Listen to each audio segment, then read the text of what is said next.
ప్రతిరోజు social media కొన్ని కోట్ల మంది చూస్తున్నారు. ఫేస్బుక్, వాట్సాప్, ఇన్స్టాగ్రామ్, యూట్యూబ్ ద్వారా మీ వ్యాపారం త్వరగా జనాల్లోకి వెళ్తుంది. మీ వ్యాపారం ఈ రోజుల్లో అభివృద్ధి కావాలంటే డిజిటల్ మార్కెటింగ్ సర్వీసెస్ అనేది చాలా ఇంపార్టెంట్. స్క్రీన్ మీద ఉన్న నెంబర్ కాల్ చేయండి. LBR digital marketing services. వీడియోకి ఒక చిన్న లైక్ ఇవ్వండి.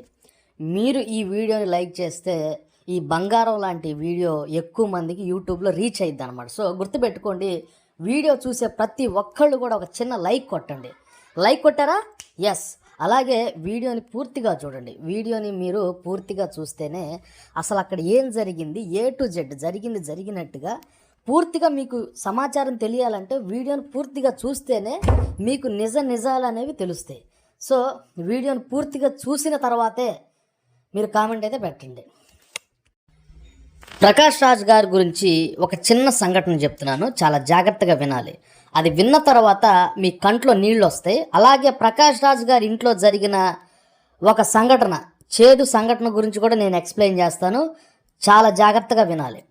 ప్రకాష్ రాజ్ గారి పక్కన ఒక వ్యక్తి ఉన్నాడు, గమనించారా? అతని పేరే రాజా రవీంద్ర అండి. తెలుగులో పెద్ద యాక్టర్ అండి. రాజా రవీంద్ర ఒక ఇంటర్వ్యూలో ఏం చెప్తున్నారంటే, తన కూతురి పెళ్ళికి అత్యవసరంగా 30 లక్షలు అవసరమైందంట.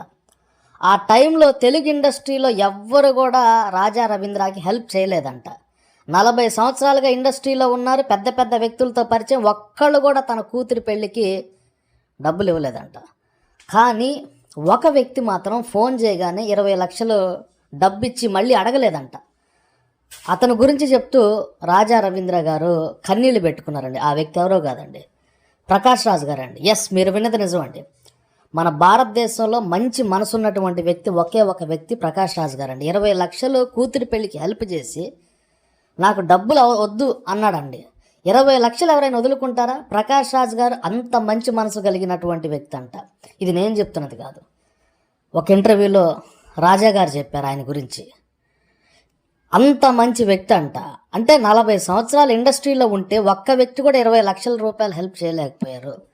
కానీ ప్రకాష్ రాజ్ గారు మాత్రం అప్పుకు కూడా ఇవ్వకుండా నీ దగ్గర డబ్బులు ఉంటేవి లేకపోతే వదిలే అన్నారంట. ఇక రీసెంట్గా ప్రకాష్ రాజ్ గారి ఇంట్లో పెద్దగా ఏడుపులు వినపడినాయి. చాలామంది కన్నీళ్లు పెట్టుకున్నారు. ఎందుకు ప్రకాష్ రాజ్ గారి ఇంట్లో కన్నీళ్లు పెట్టుకున్నారు, పెద్దగా ఏడుపులు వినపడినాయి అంటే, వాళ్ళ తల్లిగారు సుమారు ఒక 86 సంవత్సరాల వయసు ఉంటుంది, ఆమె చనిపోయారండి. ఒక్కసారిగా ప్రకాష్ రాజ్ గారు చాలా బాధపడ్డారు. ఎందుకంటే తల్లి చనిపోవడం అనేది ఎవరు కూడా జీర్ణించుకోలేరు అనమాట. సో ఈ స్టేజ్లో ప్రకాష్ రాజ్ గారు ఉన్నారంటే ఆయన తల్లి చేసినటువంటి కృషి ఎంతో ఉందని చాలా సందర్భాల్లో ప్రకాష్ రాజ్ గారు చెప్పారు. ఆయన తల్లిని పోగొట్టుకోవడం అనేది చాలామందికి బాధను కలిగించింది. దీని గురించి మీ అభిప్రాయం కింద కామెంట్ అయితే చేయండి.